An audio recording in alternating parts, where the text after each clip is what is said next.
আমি যদি আপনাকে জিজ্ঞেস করি যে আপনি নেটওয়ার্ক মার্কেটিং বিজনেস কেন করছেন, আপনি কী উত্তর দেবেন? একটু ভেবে বলুন তো আমাকে। আপনি হয়তো 3 মাস ধরে বা 6 মাস ধরে, 1 বছর ধরে, 2 বছর ধরে বিজনেস করছেন, বাট কেন করছেন? কারণটা কী? অনেকে বলে, স্যার আমার বিজনেস হচ্ছে না, আমি 6 মাস ধরে, 1 বছর ধরে বিজনেস করছি, কিন্তু আমার বিজনেস হচ্ছে না, ইনকাম হচ্ছে না, বিজনেস গ্রো করছে না। কারণটা কী? তার কারণ হচ্ছে আপনার কাছে ওয়াই পার্ট ক্লিয়ার নেই। আপনি কেন বিজনেস করছেন, কী কারণে বিজনেস করছেন, সেটা আপনার কাছে ক্লিয়ার নেই। এই ওয়াই পার্ট যদি আপনার ক্লিয়ার না হয়, তাহলে আপনি 2 বছর কেন 20 বছর হয়ে গেলেও আপনি বিজনেস থেকে কিচ্ছু করতে পারবেন না। আপনার কাছে এই বিষয়টা ক্লিয়ার থাকতে হবে যে আমি বিজনেসটাকে কেন করছি, কিসের জন্য করছি, কী পাবো এখান থেকে। এটা যদি ক্লিয়ার না হয়, তাহলে কিন্তু আপনি কোনো দিনও সাকসেস হতে পারবেন না। আর এটা শুধু এই বিজনেসের ক্ষেত্রে না, লাইফের সমস্ত ক্ষেত্রে এই পলিসিটা কিন্তু অ্যাপ্লাই হয়। আমি আপনাকে কয়েকটা এক্সাম্পল দিচ্ছি, তাহলে আপনারা ভালো করে বুঝতে পারবেন যে ওয়াই কতটা স্ট্রং। যে আমি কেন করবো, এই কেনটা যখন আপনার কাছে ক্লিয়ার হয়ে যায় না, কীভাবে করবো এটা অনেক ইজি। কীভাবে করবেন সেটার জন্য আপনার কাউকে দরকারও লাগে না, আপনি নিজেই মাথা খাটিয়ে বার করে নিতে পারেন এরকম সিচুয়েশান। তো সেখানে দাঁড়িয়ে থেকে তার জন্য এটা তার পক্ষেই সম্ভব যার কাছে ওয়াই পার্ট ক্লিয়ার আছে যে আমি কেন করব। এই কেনটা যদি ক্লিয়ার হয়, তাহলে আপনি আরামসে করে নিতে পারবেন। আমি আপনাকে এক্সাম্পল দিচ্ছি। ধরুন আপনার কোনো বন্ধু, ধরুন শীতকাল, জানুয়ারি মাস বা ডিসেম্বর মাস, একদম জানুয়ারি মাসের শুরুর দিকে ভাবুন, 1 জানুয়ারির আশেপাশে ভাবুন। আপনার কোনো একটা বন্ধু, অনেক দিনের পুরনো বন্ধু, সে আপনাকে যদি রাত্রির 12টার সময় বা রাত্রির 2টোর সময় সে আপনাকে ধরুন যদি হাওড়া স্টেশনে ডাকে, ঠিক আছে, যে তুই রাত্রির 2টোর সময় এসে আমাকে হাওড়া স্টেশনে আমার সাথে দেখা কর, আমি তোকে একটা 10 টাকার ডেয়ারি মিল্ক খাওয়াবো। সিচুয়েশানটা ভালো করে বুঝবেন। জানুয়ারি মাসের ঠান্ডা, কনকনে ঠান্ডায়, আপনারা জানেন এবছর কতটা ঠান্ডা পড়েছিল। আর শুধু এবছর কেন, জানুয়ারি মাসে প্রচণ্ড ঠান্ডা পড়ে, ডিসেম্বরের শেষের দিকে বলুন, জানুয়ারির ফার্স্টে বলুন, প্রচুর ঠান্ডা পড়ে। ওই ঠান্ডায় আপনাকে যদি বলে রাত্রি 2টোর সময় তুই আমার সাথে হাওড়া স্টেশনে এসে দেখা কর, আমি তোকে 10 টাকার ডেয়ারি মিল্ক খাও। বা হাওড়া স্টেশনটা আমি একটা এক্সাম্পল দিচ্ছি, হয়তো আপনি বাড়ির কাছাকাছি থাকেন, বাট আপনার বাড়ি থেকে মোটামুটি ধরে রাখুন বেশ কয়েক কিলোমিটারের ডিস্টেন্স, 10 কিলোমিটার, 20 কিলোমিটার এরকম ডিস্টেন্স হবে, ঠিক আছে, বেশ অনেকটা ডিস্টেন্স, যেটা আপনার হয়তো বাসে করে যেতে গেলে বা গাড়িতে করে যেতে গেলে অ্যাটলিস্ট 1-1.5 ঘন্টা লাগবে। আপনি যদি গাড়ি বুক করেও যান, সেখানে 1-1.5 ঘন্টা ডিস্টেন্স আছে, বা বাসে করে গেলেও 1-1.5 ঘন্টার ওপর লেগে যাবে। এরকম একটা ডিস্টেন্সে আপনার বন্ধু যদি রাত্রি 2টোর সময় শীতকালে আপনাকে ডাকে 10 টাকার ডেয়ারি মিল্ক খাওয়ার জন্য, আপনি যাবেন? যাবেন কি আপনি? যাবেন না। আপনি বলবেন এ কি পাগল নাকি, এত ঠান্ডায় কেউ রাত্রির 12টার সময়, রাত্রির 2টোর সময় 10 টাকার ডেয়ারি মিল্ক খাওয়ার জন্য যায়? কোনোভাবেই যাবেন না। সিচুয়েশানটাকে এবার একটু চেঞ্জ করছি।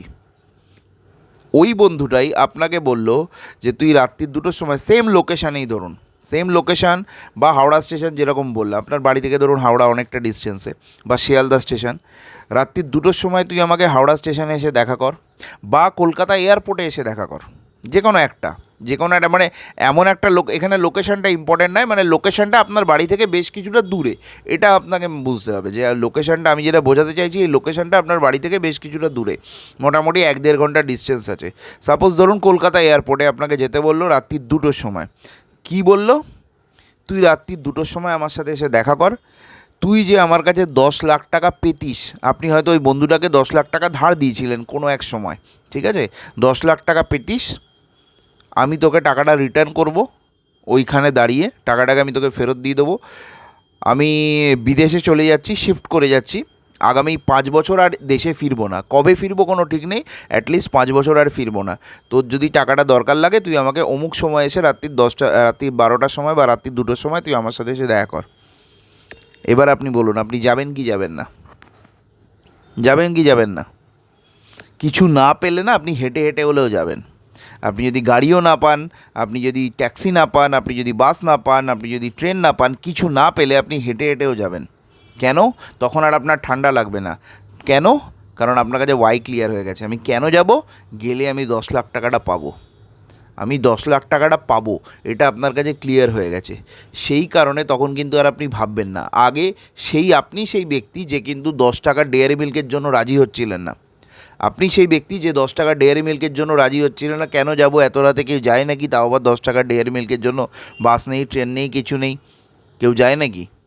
ঠিক কি না? তখন আপনাকে বন্ধু ডেয়ারি মিল্ক খাওয়ার জন্য, গল্প করার জন্য, আড্ডা মারার জন্য ডেকেছিল, ঠিক, বাট এখন আপনাকে দেখেছে 10 লাখ টাকা দেওয়ার জন্য, 10 লাখ টাকা দেওয়ার জন্য। তো ওই 10 লাখ টাকার জন্য কিন্তু আপনি তখন যেতে রাজি হয়ে যাবেন। ঠিক, তো আমাদের মাইন্ড কিন্তু এইভাবেই কাজ করে যে আমি কেন যাব, কি পাবো, এটা যদি ক্লিয়ার হয়ে যায় তাহলে কিন্তু আপনাকে কেউ আটকাতে পারবে না।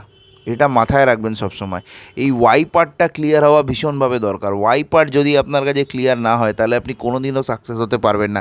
সেমভাবে ভাবুন, আমি যদি আপনাকে একটা দেওয়াল দেখিয়ে, আপনার বাড়ির দেওয়ালটাই ভাবুন, আপনার বাড়ির দেওয়ালটা দেখিয়ে বলি এই দেওয়ালটাকে আপনি ভেঙে ফেলুন, বা যে কোনো একটা দেওয়াল, বা আমার পিছনে যে দেওয়ালটা রয়েছে ধরুন, আমি যদি বলি আপনি দেওয়ালটা ভাঙুন, তো আপনি ভাঙবেন? আপনি পাগল নাকি? দেওয়াল কেউ ভাঙে নাকি? ভাঙবেন আপনি? কিন্তু আমি যদি আপনাকে বলি এই দেওয়ালটার পেছনে 5 কোটি টাকা রয়েছে, দেওয়ালটা যদি আপনি ভাঙতে পারেন এর পেছনে 5 কোটি টাকা রাখা আছে, এবার আপনি কি করবেন? আপনি কিছু না পেলেও না নিজের মাথা ঠুকে ঠুকে ভাঙবেন। আপনি একটা লাঠি সোটা খুঁজবেন, হাতুড়ি খুঁজবেন, যা খুঁজবে, যা পাবেন তাই দিয়ে ভাঙবেন। কিছু না পেলে নিজের হাত দিয়ে ঘুষি মারবেন, মাথা দিয়ে ঠুকবেন। কেন? কারণ আপনি জানেন দেয়ালের পেছনে 5 কোটি টাকা আছে। মানুষের মাইন্ড এইভাবেই কাজ করে। তো আপনি যদি আপনার ওয়াইটা ক্লিয়ার না করেন তাহলে কিন্তু আপনি কোনোদিনও এই বিজনেসে সাকসেস হবেন না। আমি আপনাকে এর থেকেও বড় এক্সাম্পল দিতে পারি। কী এক্সাম্পল? ধরুন আমি আপনাকে একটা ছোট্ট দড়ি দিলাম, বা ছোট্ট ওই কাঠের যে ছোট মানে লাঠি টাইপের হয় না, বাঁশ, ধরুন বাঁশের যে সরু যে বাঁশগুলো হয়, এরকম একটা দিলাম মাটিতে, ঠিক আছে, মাটির ওপর রেখে দিলাম। রেখে আপনাকে বললাম মোটামুটি ধরে রাখুন এটা বেশ কিছুটা, মানে কি বলবো, কিছুটা লম্বা আছে, ঠিক আছে, মোটামুটি ধরে রাখুন 10 ফুট বা 15 ফুট বা 20 ফুট এরকম লম্বা আছে। আপনাকে বললাম এটার ওপর দিয়ে আপনি চলুন। আপনি যদি এটার ওপর দিয়ে হাঁটতে পারেন তাহলে আমি আপনাকে 10,000 টাকা দেবো। আপনি যদি এটার ওপর দিয়ে মোটামুটি ধরে রাখুন আপনি 20 ফুট লম্বা বা 30 ফুট লম্বা, ঠিক আছে, 30 ফুট লম্বা এরকম হাইটের লম্বা একটা বাঁশ রয়েছে, সরু বাঁশ, যেটা আমি রেখে দিলাম। এটার ওপর দিয়ে আপনাকে হাঁটতে হবে। মাটিতে রেখেছি, মেঝেতে, মানে একদম নিচে রেখেছি। তো সেটার ওপর দিয়ে আপনাকে হাঁটতে হবে। আপনি যদি হাঁটেন আমি আপনাকে 10,000 টাকা দেবো। আপনি হাঁটবেন কি হাঁটবেন না? ইজিলি হাঁটবেন, আরামসে হাঁটবেন, ঠিক কি না? হাঁটবেন। এবার এই মাছটাই, সিচুয়েশানটাকে একটু চেঞ্জ করছি, এই মাছটাই আমি তুলে দিয়ে দুটো 10তলা বিল্ডিং, ধরুন পাশাপাশি দুটো 10তলা বিল্ডিং আছে, একদম পাশাপাশি দুটো 10তলা বিল্ডিং আছে, দুটো বিল্ডিংয়ের ছাদে আমি মাঝখানে লাগালাম। বাসটার ওই 30 ফুটেরই গ্যাপ আছে, দুটো বিল্ডিংয়ের মাঝখানে আমি 10 ফুটা মানে 10তলা বিল্ডিংয়ের দুটো ছাদের একদম পাঁচিলের ওপর সেট করলাম। এবার আপনি বললাম এটার ওপর দিয়ে আপনি হাঁটুন। এবার আপনি হাঁটবেন? আপনাকে 10,000 টাকা দেবো, হাঁটবেন আপনি? আপনি বলেন পাগল নাকি? 10,000 টাকা কেন, আপনাকে 10 লাখ টাকা দিলেও আপনি হাঁটবেন না। ঠিক, হাঁটবেন আপনি? হাঁটবেন না। এবার আমি আপনাকে এই সিচুয়েশানেও হাঁটিয়ে দেবো। এই সিচুয়েশান আমি আপনাকে হাঁটাবো, কিন্তু 1 টাকাও দেবো না, তবু আপনি রাজি হয়ে যাবেন হাঁটার জন্য।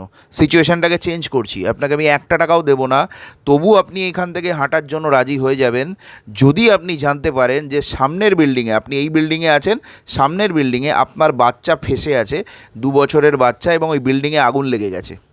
আপনার 2 বছরের ছোট বাচ্চা, ছেলে হোক মেয়ে হোক যেই হোক সন্তান, আপনার সন্তান, 2 বছরের ছোট সন্তান সামনের বিল্ডিংয়ে আটকে গেছে, ওই বিল্ডিংয়ে আগুন লেগে গেছে।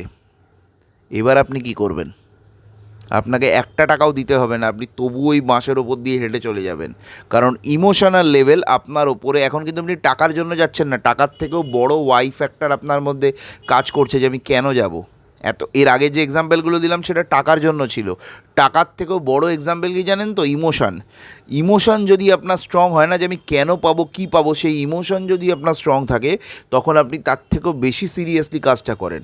তখন আপনার কাছে প্রচণ্ড পরিমাণে ইমোশন স্ট্রং যে আমার বাচ্চাকে, আমার সন্তানকে আমাকে বাঁচাতে হবে। তখন আপনি 10তলা বিল্ডিংয়ের ওখানে ওই বাঁশের ওপর দিয়েই কিন্তু যাবেন, কারণ বিল্ডিংয়ে আগুন লেগেছে, আপনার কাছে অন্য রাস্তা নেই যাওয়ার, ওখান থেকেই আপনাকে যেতে হবে বাচ্চাটাকে বাঁচানোর জন্য। তো আপনি তখন আর কারুর কথা শুনবেন না, না আমার কথা শুনবেন, না XYZ কারুর কথা শুনবেন, না আপনার ফ্যামিলির কথা শুনবেন, আপনি নিজে অটোমেটিক্যালি যাবেন আপনার বাচ্চাকে বাঁচানোর জন্য। তো হিউম্যান মাইন্ড এইভাবেই কাজ করে, তাদেরকে ইমোশনালি প্রচণ্ড স্ট্রং হতে হয়, ইমোশনাল ওয়াই ফ্যাক্টর আপনার মধ্যে থাকতে হবে। তো ঠিক সেমভাবে আপনি বিজনেস নেটওয়ার্ক মার্কেটিং কেন করছেন, এই ওয়াই ফ্যাক্টরটা আপনার কাছে ভীষণভাবে স্ট্রং হওয়া দরকার, ইমোশনাল স্ট্রং হওয়া দরকার। ওয়াইটা ইমোশনাল হওয়া দরকার, যে আমি কেন করছি, কিসের জন্য করছি, কার জন্য করছি, নিজের জন্য, নিজের ফ্যামিলির জন্য, নিজের জেনারেশনের জন্য তাদেরকে কি দিতে চাই, এটা প্রচণ্ড ইমোশনাল হতে হবে। এইটা যদি আপনার কাছে ক্লিয়ার থাকে, আপনাকে কেউ আটকাতে পারবে না, কারোর মোটিভেশনের আপনার দরকার নেই, কোনো সিনিয়রের গাইডেন্স লাগবে না, কোনো মোটিভেশন দরকার নেই, আপনি অটোমেটিক্যালি বিজনেস করবেন, নিজে নিজে করবেন। কাউকে আপনাকে ফোন করে বলতে হবে না বিজনেস করো, মিটিং করো, ট্রেনিংয়ে যাও, সেমিনারে যাও, কাউকে বলতে হবে না, আপনি নিজে করবেন। তো আজকের পর থেকে আপনার এই ইমোশনাল ওয়াইটা খুঁজে বার করুন। ইমোশনাল ওয়াইটা আপনি খুঁজে বার করুন, যে আপনি কেন বিজনেসে এসছেন, কী কারণে এসছিলেন। প্রথম দিন যখন বিজনেসে এসছিলেন আপনি কি নিজের জন্য এসছিলেন, না কেউ বলেছিল বলে বা জোর করে এনেছিল বলে এনে এসছিলেন? এটা আপনি নিজে ক্লিয়ার করুন, যে আপনি কেন এসছিলেন। কারোর বলার জন্য এসছিলেন, তাকে আপনি না বলতে পারেননি, রিফিউজ করতে পারেননি, সেই জন্য এসছিলেন, না নিজের জন্য, নিজের ফ্যামিলির জন্য এসছিলেন, এবং নিজেকে এবং নিজের ফ্যামিলিকে কী দিতে চেয়েছিলেন, এটা আপনি ক্লিয়ার করুন এবং ডায়েরিতে নোট করুন যে এই কারণে আমি বিজনেস করছি। আপনার বিজনেস অটোমেটিক্যালি হবে, বিজনেস স্ট্রংলি হবে, এবং এতটা সাকসেসফুল আপনি হবেন আপনি নিজেও চিন্তা করতে পারবেন না। তো সেই ইমোশনাল ওয়াইটা আপনি ডিসাইড করুন এবং সেটার জন্য কাজটা করুন, তবে আপনি এখান থেকে কেরিয়ার করতে পারবেন, না হলে কিন্তু কোনোভাবে সম্ভব নয়। তো আশা করি আপনাদের পুরো বিষয়টা ক্লিয়ার করতে পেরেছি, যে কেন একটা মানুষ সাকসেসের টপ জায়গায় পৌঁছে যায়, সাকসেসের চূড়ায় পৌঁছে যায়, আর একজন মানুষ প্রচুর খাটাখাটনি করার পরেও কিন্তু সে সেই জায়গায় পৌঁছতে পারে না। Thank you very much, all the best for your future.